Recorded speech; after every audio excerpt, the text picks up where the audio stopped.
We're yet to see more trailers for GTA 6, but it's already become a juggernaut that seems well on its way to being the most powerful game of 2026. A bunch of events that have given us glimpses of some great titles have come and gone, and several of them are trying to avoid a November 2026 release. It's, of course, certainly understandable. We've been saying that GTA 6 isn't just another massive game, but a sort of cultural milestone for the gaming world, and it's going to drown out every other game that comes within its sphere of influence, and even others that have released long before it. Where other games hope to carve a slice of the market for themselves after they are in our hands, it's already taking over even before its release. But in their haste to avoid being buried under Rockstar's upcoming behemoth with a November 2026 release, have other talented studios running the risk of their titles being lost in a slew of releases that are now being pushed to the August to October 2026 window? Are we at a risk of missing out on some superb games simply because we're going to have to choose between them, with limited time and tight budgets being factors that push us toward hard choices? November is looking unusually quiet this year, but the previous months look quite noisy indeed. We've got some thoughts, so let's dive right in. Justified concerns. We're going to be honest and say that we've been looking forward to GTA 6 for years now, just as the rest of you have been. We lamented its delay last year, resigning ourselves to another long wait, which is inching ever closer to its end. When you look at things from that perspective, it's easy to see why so many publishers are looking to avoid what we can only call a gaming juggernaut. It's not just about players and their gaming budgets. This one's going to own Twitch, YouTube, TikTok, and other social media channels, along with gaming-focused publications pushing out reviews, guides, and influencer coverage, all of which is a credible threat to any game looking to make its mark with a November 2026 release. Publishers are certainly right to be wary of their games being eaten up by one that has been basically coming for a long time, and likely to keep its players so engrossed in its world that they forget about other titles for a while, even if they're not in the same genre. However, everybody seems to have taken avoiding November to mean chasing an earlier release, which brings a whole other set of problems to the table. A jam-packed escape route. Now that we've established the legitimacy of scrambling to avoid being crushed under GTA 6's giant footprint, it's now time to look at how the game has made August, September, and October an attractive option for studios looking to get their games out this year. Take August, for example, which is bringing a few highly anticipated titles all of its own. We've got the second volume of Metal Gear Solid Master Collection joining Plague's Tale Legacy Resonance, Star Wars Zero Company, and the tarnished edition of Elden Ring on the cards. Those are all titles for some pretty big names, and you're gonna see a pattern emerge when we take a look at what's coming in the couple of months after that.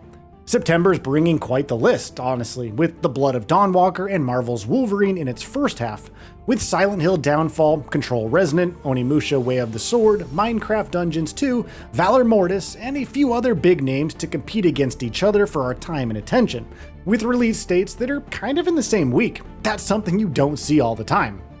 All of these studios might have avoided the GTA 6 size steamroller that was waiting for them in November, but they're now going to be trying to stomp each other out of the competition.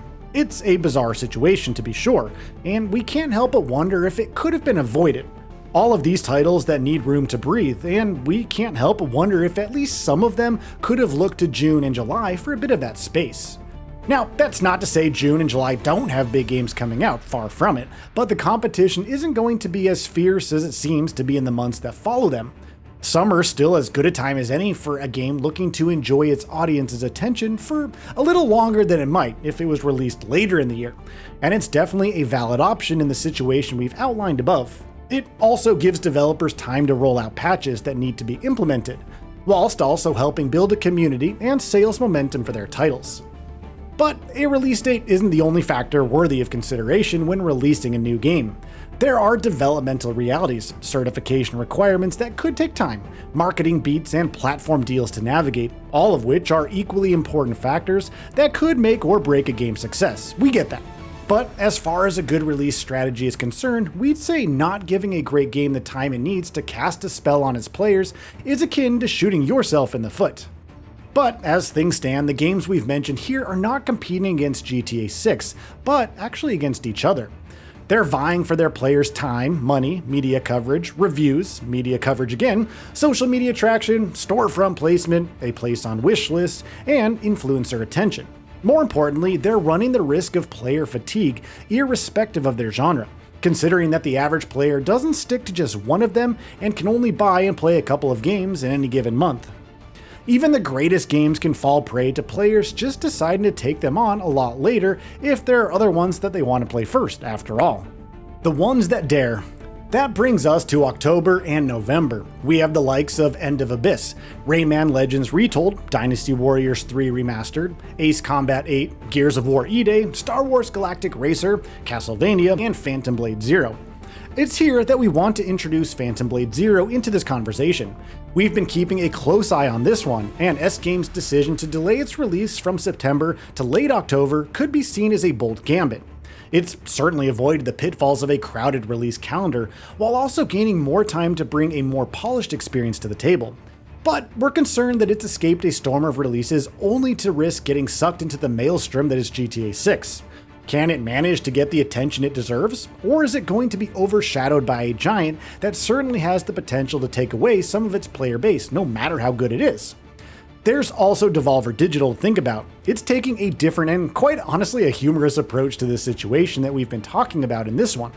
Although the studio hasn't officially announced a release that takes the upcoming magnum opus from Rockstar on, it's amusing to see how the studio is using GTA 6 to make a splash all of its own, and one that's done so well, you honestly can't help but appreciate what it's doing, even if it indeed has something scheduled for November. It isn't taking on Rockstar's upcoming Battleship, but is leveraging its own reputation for being a slightly chaotic brand to gain visibility by taking advantage of a very empty calendar in November as far as gaming is concerned. Of course, we're going to have to acknowledge that such a release would seem nigh on impossible. But a studio like Devolver using GTA 6 to make an identity for a game that basically is planned is something definitely to think about if it actually goes and unfolds that way. Now, we're not saying many of the big names we've touched upon need to copy that plan, but there is something to be said for not running in the same direction as everybody else, and standing tall in the face of an opponent you know is going to win. As gamers, honestly, we all just love an underdog. So, speaking of chaos, we can't help but wonder about what games if there's yet another delay to GTA 6. That's a situation we shudder to imagine, as games that actively tried to avoid would find that they're unnecessarily trapped in a competition that they could have avoided altogether. Are they going to try claiming a spot in November, or holding to their original plans to avoid looking like they're being reactive? Could they push their own releases to avoid a new release date for the game, only to then find themselves in the same situation in 2027? How could they deal with changes to their marketing plans, preview cycles, review embargoes, and ad campaigns? It would be utter chaos to say the least, and a complete bloodbath for games that don't manage to measure up to their player expectations. That of course brings us back to a very important factor to consider for any game, the players. It's a challenge to buy every game there is, no matter how much you want to play it, and it's often hard to finish the ones you do buy thanks to how demanding some games are of your time and effort. Most of us already have a couple of titles we've picked up sitting on our back burner, or are perhaps waiting for Crimson Desert's new roadmap of content to drop before taking it on. Many of us could delay planned day one purchases to take advantage of discounts. It's a consumer problem that many publishers would like to avoid, but have bafflingly decided to actually take on this year. Of course, not all of us can buy 5 or 6 $70 games and sink 40 hours into all of them, I know I can't, all in the matter of a week. We're only human after all, right? The way we see it, many of 2026's best offerings have moved to avoid GTA 6, only to move in the same direction as everybody else. It's almost as if GTA didn't have to lift a finger to beat them. Instead, it merely raised an eyebrow and created the illusion of a natural disaster that has provoked a fear-based response to its presence instead of a rational one. Avoiding a game you know you can't compete with is definitely a good idea. But such an intention must be backed up by strategic planning that accounts for other factors, things like spacing, launch windows, and of course player fatigue. Everyone could try to bring us the last big game before we get to GTA 6, but that means there are going to be ones that lose out despite their quality, and that's going to be a darn shame. We're hoping that that isn't the case, but we're gonna just have to wait and watch if our worries are going to become a reality. Until then, we're going to try and enjoy as many games as we can before taking on an adventure that we know is going to keep us occupied well into the holidays and beyond.